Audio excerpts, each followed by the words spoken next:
Page 195 continued. "Now come, you wretches, come," said the wrestler, slapping Munnu on the back with a fresh turn of his boisterous good humour that revived the boy's spirit, though it did not warm his chill back. "I thought my poor son would die tonight," said Hari, almost on the verge of tears. "But may the blessings of God be upon you both, Munnu and Ratan. You have saved his life and prevented me from dying without a son to perform my funeral rites. Come, come, come upstairs," said Ratan. "What am I a wrestler for if I can't help you? Who would call me Rustam-e-Hindustan if with a big body I had not a big heart? Come." Munnu conceived a wild admiration for Ratan. He had found a new hero. He would try to be like him. The chawl to which Ratan took Munnu and Hari and his family was a 3-story tenement built without any planning. End of page 195, now 196. Of the space into a courtyard, garden, road or playground, but closed in on all sides by other chawls, separated from it by gullies barely a yard or two wide. The room on the 3rd floor, confusingly like hundreds of other rooms in the building, and approached by a narrow, winding iron staircase, was about 15 feet long and 10 feet wide. As Ratan led the strangers into the atmosphere of wood smoke that packed it, Munnu discerned the figures of a skeleton-like man who limped about, of a pale, slim young woman who sat huddled on her knees, and a little girl child. The family greeted them with a tense, forbidding silence, but Munnu was becoming accustomed to the strange reticence that prevailed upon the mill people, few of whom seemed anxious to know each other, though they lived and worked only a yard or two away. The pale flame of a small tin lamp struggled against the gloom that descended through the solitary window on the north side of the room from the dense, dark rain clouds that still masked the sky. But now and then the draught that whistled through the chinks of the window to the chinks of the door inflamed the fuel in the 2 brick fireplaces in the corner and enlarged the shadows of the occupants on the south wall. "You said you wanted to rent out half of this room, Oe Shibu," said Ratan as he stood at the doorway waiting for the whole troop to come up the stairs. "I have brought you a family with whom this boy from our parts is lodged. Their straw hut in the Sahib's lane has been washed away." "Acha," said Shibu, puffing at a hubble-bubble with a coconut bottom. "Come, come and sit down. Come on our head. You are welcome," he greeted as he saw Hari and his wife struggle in. "And where in the north do you come from, Oe Munua?" "From Kangra, brother," Munnu replied, as he put the weight of Hari's girl child off his back on the cement floor and stood excitedly surveying the room. "Oh, from Kangra, from Kangra. I have been to Kangra," began the old man garrulously. Garrulsly. "Of course it was in the days when I was a small child. I went to the shrine where the goddess Kali appeared in the mountains." "Here is your pancake," said Shivu's wife to stem the tide of his effusive flow. End of page number 196. Now page number 197. "Oh yes, father, tell us then what happened," said his pert little daughter. "You go to sleep, you little witch," snapped Shivu, who wanted to discuss business before he began to entertain the newcomers. He leaned over to Ratan and whispered something in his ear. "This room will be too hot to sleep in tomorrow," thought Munua as he crouched, "but now I am cold in it. It will always be smoky, of course," he further cogitated, "because there is nowhere for the smoke to get out except the window. But it is better than the straw hut. The floor is solid." "This is a better house than your straw hut," said Ratan, addressing Hari. "Yes," said Munnu, before Hari had spoken. "I wish we had come here from the very start. We would not have lost all our belongings in that hut." He was feeling enthusiastic, as the neighbors had turned out to be northerners, and he felt he liked the garrulous old man. "Yes, brother," Hari answered, "but the Chimta Sahib will be angry at our having left the hut and will charge us rent for the whole month." "What was the rent you were paying there?" asked Ratan, surprised that he felt quite sober. "3 rupees," said Hari. "Well, then this is only 2 rupees more," said Ratan. "We owe 10 rupees to the foreman Sahib already," sighed Hari, "and now we will have to borrow more money to buy food and utensils. Perhaps I can search for the old utensils in the hut tomorrow and for what is left of our belongings. God seems against us. But rest assured you have a friend in a man," said Ratan, thumping his chest boastfully and raising a sudden burst of laughter. "You have been very kind for Munnu's sake," said Hari. "He saved my daughter's life the other day. Now again through him you have saved the lives of all of us. I am very grateful. I shall pay your price." "Leave that talk now," said Shivu, who, once assured of the reduction in his rent because another family was going to share the room, was all generosity. "Now just taste the pancakes that my wife has been cooking. She has put some rice on to boil for you. Eat and lie down to rest for the night. You must be tired." End of page number 197. Now page 198. We will go tomorrow when the rain has subsided and try to rescue your things from the hut. "This is very kind," said Hari abjectly. "You shouldn't give us food.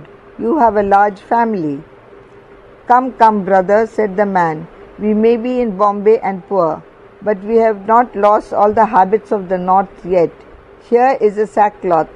Let us spread it for you, and if you all get together, I can spread a blanket on your legs." "This is needless trouble we have given you," apologized Hari. No trouble at all," began the old man. "I wouldn't be my mother's son if I didn't offer hospitality to you. I have lived 40 years, and I know that if you can't do a good deed by which people may remember you, you haven't lived." Munnu could not help congratulating himself on the fact that he had been responsible for this goodwill, but he did not feel in the same congratulatory mood when, after a slumber disturbed by cold draughts, he was awakened in the morning by the inrush into his nostrils of a most foul smell. "Where is this odor coming from?" he asked Ratan, who was already up and smoking a hookah. "I don't know," said Ratan casually. "From somewhere in the gully beyond the window." Munnu rushed to the window, screwing his nose and contracting his forehead. He stood on tiptoe by the little aperture, and through the dim light radiating from a sun completely hidden from view, saw that a pipe which received dirty water was choked up and overflowing into the gutter in the crowded, airless, stinking gully below. "Oye, Ratan," he said, "the gully is like a river of dung." "Yes," said the wrestler, perfectly nonchalantly. "There are 7 latrines downstairs for 200 men, and there is only one sweeper to clean the night soil away. If you want to go and relieve yourself, give the sweeper man an anna and ask him to let you use the special latrine. But come, I am going there. I'll show you." Munnu followed his friend down the stairs, through the corridors filled with rubbish, washing rags, trunks, broken wicker baskets, and children's toys. As he reached the row of transverse walls outside which a scantily clad sweeper sat smoking, he had to lift the edge of his loincloth. End of page number 198. Now page number 199. To his nose to ward off the disgusting smell of dung and urine that oozed from the latrines. "Mehtar, is our latrine clean?" asked Ratan with a swagger. Yes, Pahalwanji, answered the sweeper, cringing low. Go in then, Oye Munnu, first, Ratan suggested, and then he turned to the sweeper and said, This lad is from my part of the world. Clean a latrine for him every day. Yes, Pahalwanji, mumbled the sweeper, and then led the way for Munnu. The boy had been happy for some time at his escape from the awful necessity of having to go to a communal latrine, though the fields to which he had repaired were littered enough with dung, but he was so nauseated by the sight and smell of refuse in the gutters which passed for latrines here that he came out within a minute of his entrance. Were you all right? Said Ratan as the boy emerged. Answered Munnu, nodding his head as he had stuffed his nose and mouth with the lapel of his dhoti. There is the tap to wash yourself, Ratan said, pointing to a pump round which a crowd of women stood with their pitchers. I'm afraid it is the only tap for the entire block of this house. You will have to wait your turn. Munnu dared not cross the mud into which the water of the pump had seeped deeply for yards. He was proceeding upstairs when he met Hari going out. He presumed to rescue the utensils from the flooded cottage. I will come with you, said Munnu. I can have a bath at the pond. The next day, Jimmy Thomas stood like a colossus in the courtyard leading to the factory, twirling his needle ends of his waxed moustache, his face like the raw meat in a butcher's shop. The next day, Jimmy Thomas stood like a colossus in the courtyard leading to the factory, twirling the needle ends of his waxed moustache, his face like the raw meat in a butcher's shop, with its vivid whiskey scarlet curdled into a purple, over which the blue lines of a frown traced his zigzag course. Munnu saw the Chimta Sahib as he and Ratan slipped past the swarms of coolies who sped towards the factory through the bogs of the mill land. He began to prepare himself to say Salam Huzur to the Sahib, even though he was still 100 yards away. Saluting the white man required a special effort on Munnu's part. He did not know why. End of page number 199. Now page number 200. He soon knew, for as he got to the iron railings of the door, he saw the Chimta Sahib gesticulating, shouting as he kicked some coolies, struck the others and ran to and fro in a towering rage. Munnu's heart throbbed with the pang of discovering Hari among the batch of victims who, joining their hands, inclining their foreheads, bending their backs, shaking, tottering, falling, prayed for mercy with the most abject humility. Swar ka bachcha, Haramzada, why didn't you inform me before you moved out of the house, those huts? Munnu heard the Chimta Sahib growl. Oh Huzur, that was all that he could hear the coolies say, as with piteous moans and cries they fell back and trembled like frightened children. Huzur, the roof of the hut was battered and the whole road was flooded, Munnu heard Hari say. His blood ran to the rhythm of that sentence, although the strength latent in its protest. You lie, you swine, shouted the foreman, inclining menacingly towards him. I went down myself yesterday and there was no water. Huzur, there was water yesterday and it was with difficulty that I cleared it and rescued some of the utensils. Shabash, Hari, Munnu muttered under his breath, jumping on his feet, and he was wildly excited by the defense that old Hari was putting up, for he had not thought him capable of it. Then you think I am lying, do you? You swine, raved the foreman as he advanced furiously and kicked Hari on the shins. Sahib, it is true, there was water in the hut, Munnu said, standing where he was, unable to help Hari, but highly excited. I went down with him to get our belongings. You bark an untruth, you live with him, said the Chimta Sahib, and he lunged forward towards the boy threateningly. Hari's wife shrieked at this as she stood with her children at the gate with the wives and children of other coolies, afraid and cowed. That is the true talk, Sahib, Munnu said. The foreman raised his hands to strike the boy. Leave them, Sahib, said Ratan, walking up and measuring his frame against the foreman's. He was quiet yet determined, as if his immense strength was slow to be roused. He kept a dignified end of page number 200, now page number 201. Balance and restraint. They were deluged by the rain when I found them on Saturday night, he continued. The whole mill land was flooded. I myself know that the roof of the hut was broken. I have seen it. Do not dare to call me a liar, or I will teach you the lesson of your life. This last he said, raising himself to his full height, flashing his eyes, grinding his teeth, and thrusting his chin forward. The foreman saw the towering stature of the wrestler and stepped aside, saying, Go away, get to work. Go away or I'll kick you, you fool. I rented the cottage to them, not to you. It is none of your business. It is my business, roared Ratan. Go back to your bangla or I will break your head. Ratan, the crowd of coolies called. Sahib, you are insulting a superior, said the foreman. Are you in your senses? Sahib or no Sahib, Ratan returned. You may be a foreman, but you have no right to beat the mill employees. I shall charge the full rent for the month, said the foreman, retreating. That's all. Attention, march to your jobs, all of you. That you will get anyhow, said Ratan.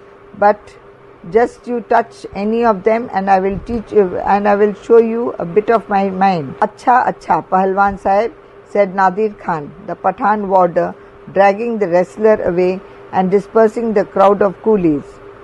Ratan walked away to the weaving shed. The coolies rushed to their jobs. They were afraid and panic-stricken. Munnu slunk away to the workroom, making triumphant signs to Ratan as the coolies rolled the balls of their eyes. You look out, a young coolie said, coming up to Ratan's seat in the shed. He will have his revenge on you. I have seen enough like him, said Ratan with a devil-may-care smile. Don't you be afraid of Reginald Bite. Be confident. Trust in me. I haven't been a wrestler for nothing. Ratan, brother, this is a terrible thing to have happened, said Munnu as they settled down to their jobs. Don't you care, said Ratan casually. I have seen enough like him. I was at the Tata Steel Works at Jamshedpur. There were 50,000 workers there and we all went on strike because they cut our wages. Who brought the company to agree to our terms, if not I? He thumped his chest in a jocular, self-congratulatory way. End of page number 201. Now page number 202. Why did you leave Jamshedpur then? Asked Munnu, tying a knot in the thread that had broken. Oh, we went on a strike again as a protest against long hours, general bad treatment and bad housing conditions, and the company won over the leaders by threatening them and offering promotion. I caught hold of one of those betrayers and gave him a bit of my mind, after which I left. The strike failed because you must never start a strike immediately after you have won a strike. I didn't like the work there anyway. It was difficult work. It was very hot. I would like to go to an iron factory though, Munnu said eagerly. Do you make girders there, like those solid steel girders that lie by the railway? It must be exciting to be near the furnaces. Better than just pulling thread here and joining it when it snaps. I was 18 when I went there, Ratan began, suddenly reminiscent. I had worked under artificial heat before at Daulatpur, for I am a coppersmith by birth. The heat of the furnace there was cool breath to the heat at Jamshedpur. It was a terrific, steady heat from which there was no escape. A whole acre covered with hot iron, some smoking, some not, but always the heat waves dancing and jigging before your eyes. The glare was blinding. Night and day it was just the same, summer and winter. If it rained, there was always a hissing noise where the water struck the hot billets, and then there were clouds of hot steam. How did you get a job there? Asked Munnu, romantically pursuing the prospect of going to Jamshedpur. I needed the job, replied Ratan. When I applied at the gate, I was told to report to the foreman of the billet yard. It seemed too good to be true to me, but some kind of war was on, and the company was doing big business in iron rails for the trains. The mill was busy and men were hard to find because most of the coolies preferred to go soldiering with the prospect of certain death before them. They all want to die in glory. Not the work at the factory. Was the work at the factory easy? What did you say, easy? Called Ratan sarcastically. 6 to 6, 7 days a week. Those were our working hours. Before an open furnace where the molten steel boiled and bubbled like water in a saucepan. Above me, the chainman unhooked the smoking links from a red-hot pile of steel just lowered by a crane, shielding his face from the terrific heat with his left hand, and he jerked the chain of page 203, now loose with a crooked length of wire. He always shook his hands and shouted, "Careful, the iron is hot." It was hot, that iron, right off the rolls of the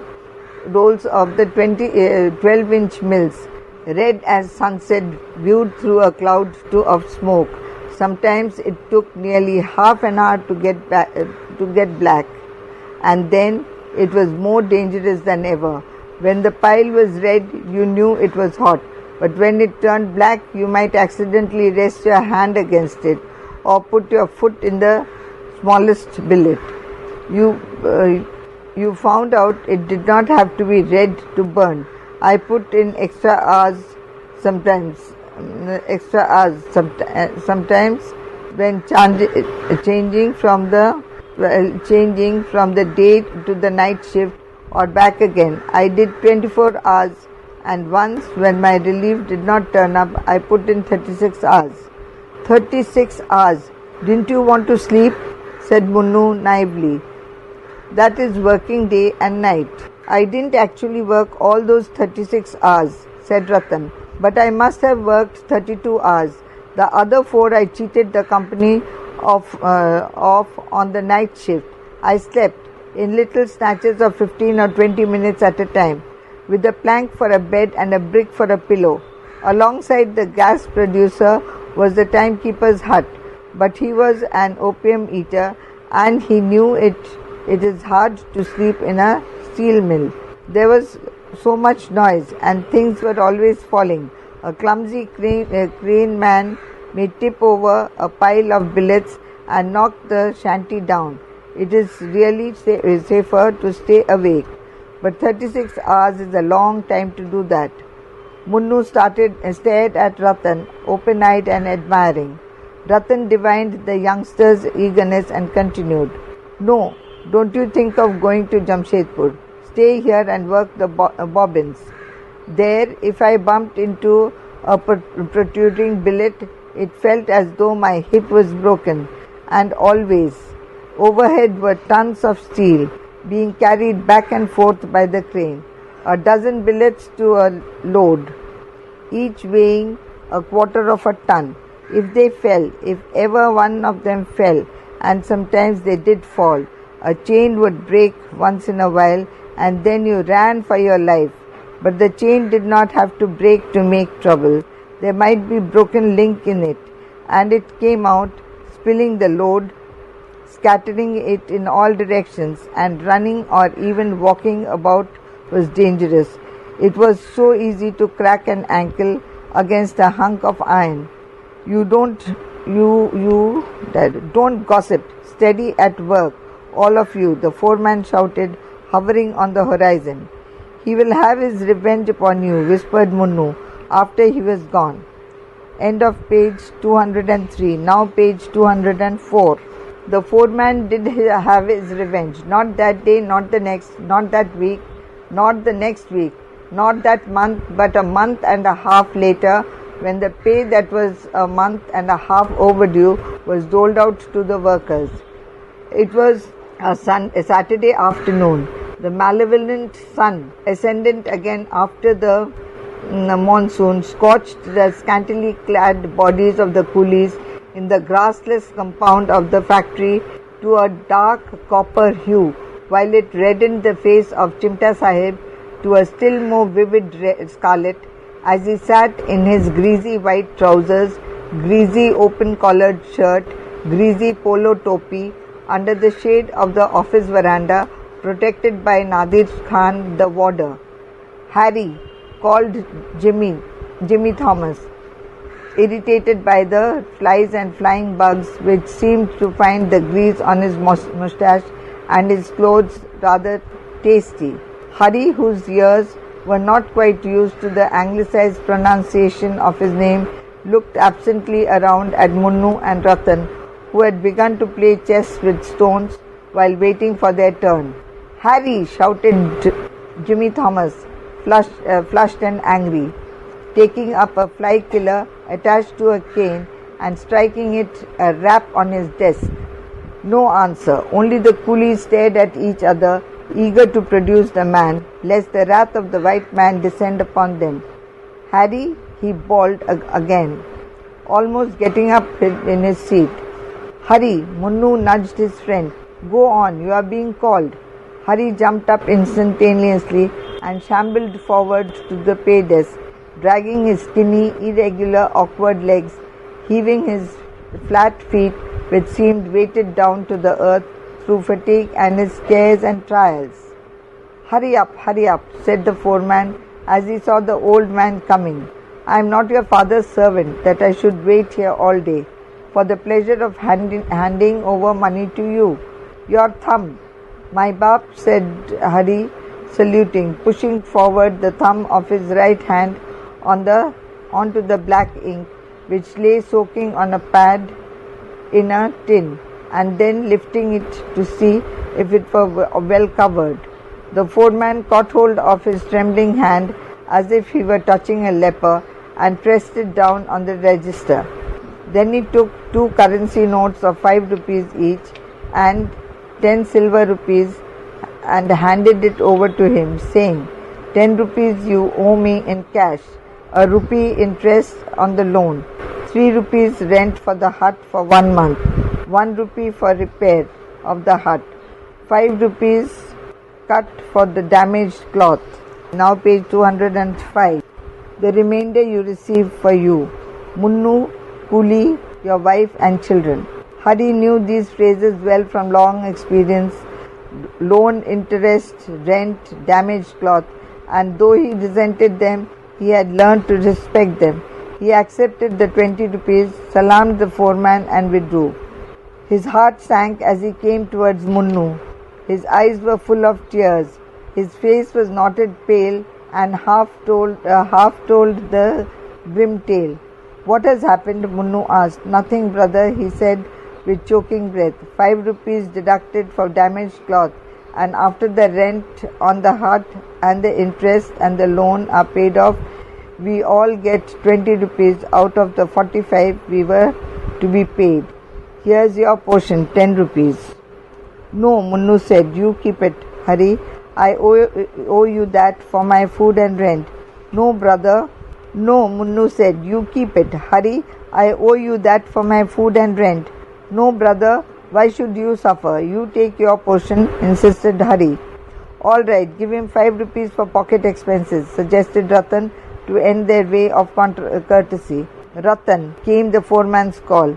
The wrestler rose and swaggered up to the pay desk, and he forestalled the foreman. No damaged cloth, Sahib, he said, and no interest, because I didn't borrow money on compound interest. 19 rupees, said foreman. 1 rupee cut for being late at the factory. 20 rupees, shouted the wrestler, summoning all the power of his colossal frame into a deliberately restrained manner. Not a price less. The foreman looked up to Ratan and blinked to meet the hard glint of the wrestler's flaming eyes. He felt uncomfortable and began to sharpen the ends of his moustache. His face went purple and pale like the back of a chameleon under the glare of the sun. Acha, he said to save his dignity. This time you are excused. Your thumb. I can write, said Ratan sternly. The foreman gave him a pen, laid currency notes of 20 rupees by the side of the desk and waited eagerly for the man to be off. Ratan took his own time about it. He slowly wrote his name in Hindustani, stood and counted the notes, and saying, page 206, Mehrbani Sahib, showed his back, contrary to the custom of the coolies, who bowed abjectly as they retreated. Hari and Munnu were not to be found when he returned to where they had squatted among the crowd of coolies. He thought that they had proceeded home. He marched out of the factory. As soon as he jumped the little ditch which separated the badly paved road from the damp field, he espied a tall Pathan with his hand on Hari's neck, while a short, stocky Mohammedan was threatening the old coolie with loud abuse and the butt end of his rifle. Munnu was nowhere in sight. So you thought you would give us the slip, Ratan heard the short Pathan say, jumping towards Hari. You son of an ass, you heathen, you thought we would not see you under the legs of the other coolies. Pay up Nadir Khan's debt, since he is not here to exact it. Hari had opened the fold of his dhoti and yielded a currency note as the tall Pathan kicked him in the behind and pulled at the neck of his tunic so hard that the old coolie's teeth rattled, his eyes bulged, and his garment ripped. That is not all, the Pathan said. The interest done is 5 rupees. There is more money in your loincloth. Give it to me.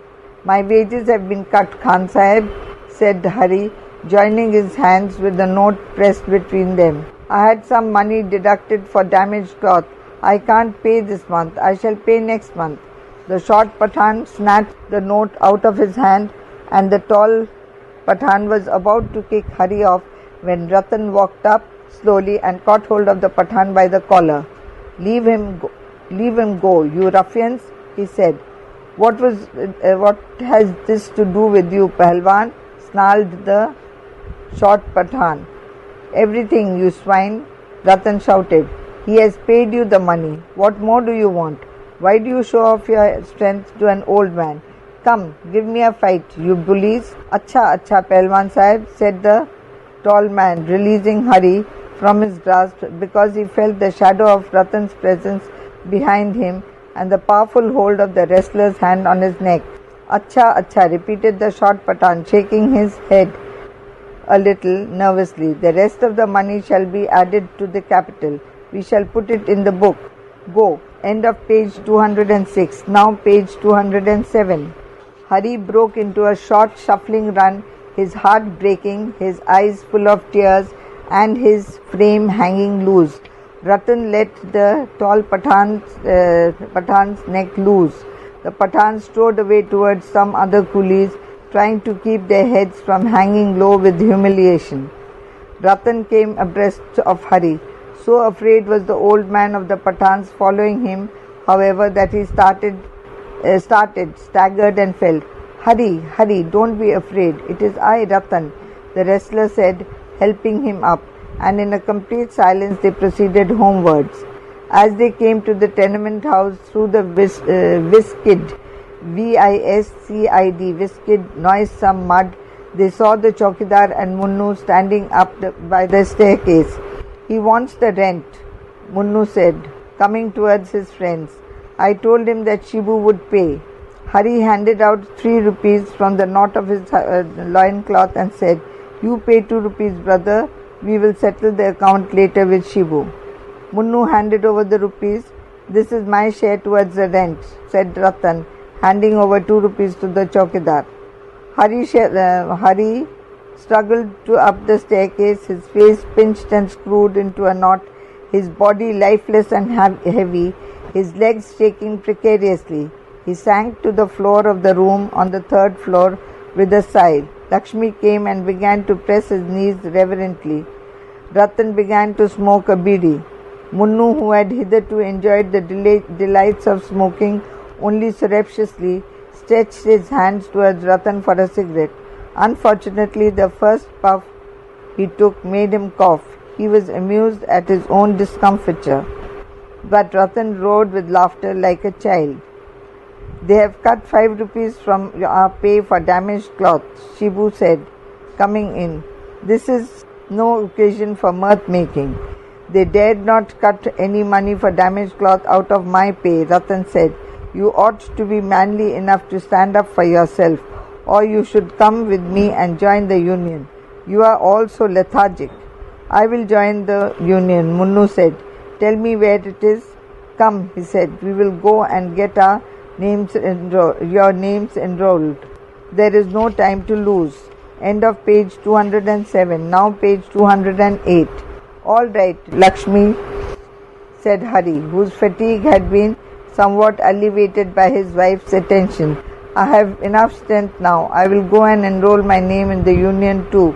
I will come too, said Shibu. All right, come, said Ratan, and then I will take you for a drink at a toddy shop. The friendship between Munnu and Ratan grew, as friendship can grow only between two spontaneous, naive, warm-hearted men of the Punjab.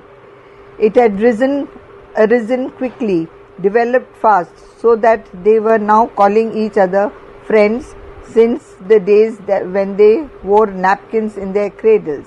The circumstances of their lives cemented the bond in a way which was unique, for brotherliness was the only compensation for the bitterness of life in the roaring factory and in the crowded homes in which they lived, worked and had their being. A 12-hour day wears one down, and to live in a 15 by 10 room cramped on the floor amid the smoke and smell of cooking and of the food eaten, amid a chaos of pots and pans, old beds and crawling children, in the publicity of the common staircase, the common washing place, the common latrines, and amid the foul smell of sewages that filtered over the pathways, conduces to comradeship. It was the few hours outside this hell that more than anything else endeared Ratan to Munnu. He found it so hard to get up in the morning, and there was no way of getting to the factory except to walk. It took nearly an hour, as he had to complete his toilet in the fields and have a dip in the swamp. That meant crawling out of bed at about 4:30 or 5.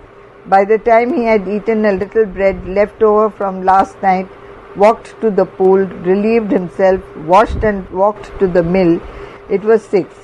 Of course, Nadir Khan, the warder, kept a record of what time every coolie came and could get your pay docked. At night, when the 6 o'clock whistle blew, there was the walk home again. It was 8 or 9 by the time the females, tired after the day's work, could cook a meal. To get 8 hours sleep, it was necessary to get to bed immediately. It was not hard to go to sleep. These men did not need veronal for their insomnia. The 12-hour day was a sedative. End of page number 208. Now page number 209. But a boy like Munnu did not want to get to sleep at 9. The fields, the toddy shop, the town attracted him ever since Ratan had introduced him to them. Often it was midnight before he slept. It was these hours spent in companionship, in the actual act of living, sentient contact with other coolies, that seemed to him the happiest. He felt he was learning to be a grown-up man. He believed He would soon be a full man. Everything he heard, said or did during these hours was important. He always burst out with the happiness on a holiday, and he joined the general exodus of coolies to the town to see the wonderful things that were sold there, to caress them in his heart since he could not buy them, with the warm hope that one day he would be able to possess them. Munnu and Ratan went together on these outings on Saturdays. The dusty road that led from the mill land to the outskirts of Bombay yielded quickly under the eager rush of coolies' feet. The smell of tanning hides, of carcasses of dead dogs and cats on rubbish heaps, the odor of decaying dung which lay in the fields, and the fissures and folds gave place to the palm-lined highways and tamarind tree groves, hedged by rows of sweet peas and roses. Great houses loomed up against the green parks and towered over the beds of gold gulmohar, which grew like golden glories everywhere. The deformed, hollow-eyed, hollow-cheeked bodies of the workers began to mingle with the expensively costumed pedestrians of the town. The traffic of Victorias, motor taxis and privately owned limousines increased without warning, and the habitues of mill land insinuated themselves like the oncoming twilight into the busy bazaars of Bombay city.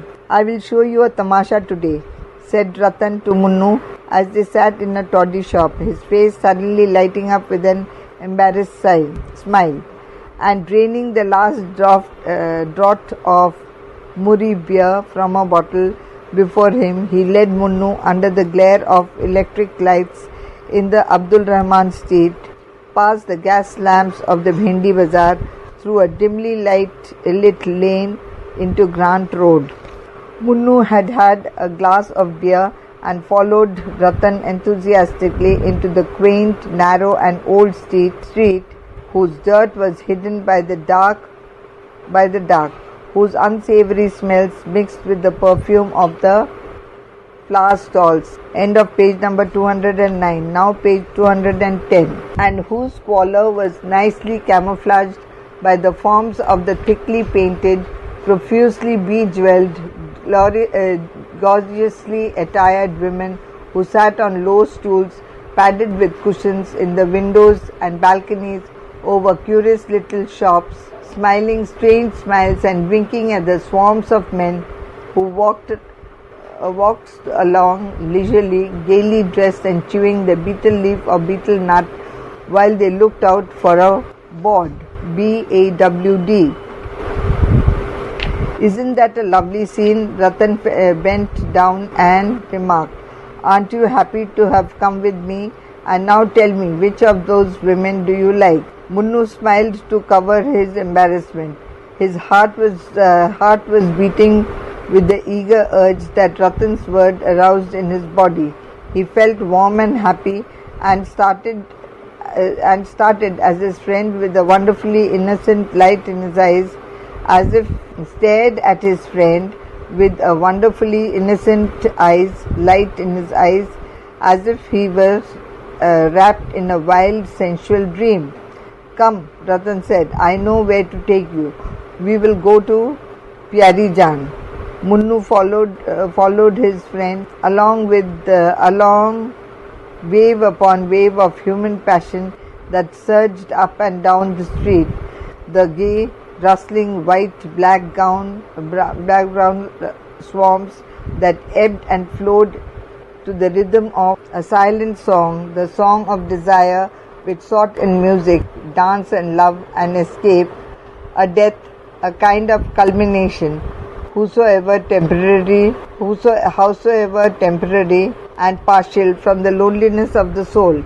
The boy did not know how miserable, how browbeaten, how utterly wretched was his humanity that crowded the streets of pleasure.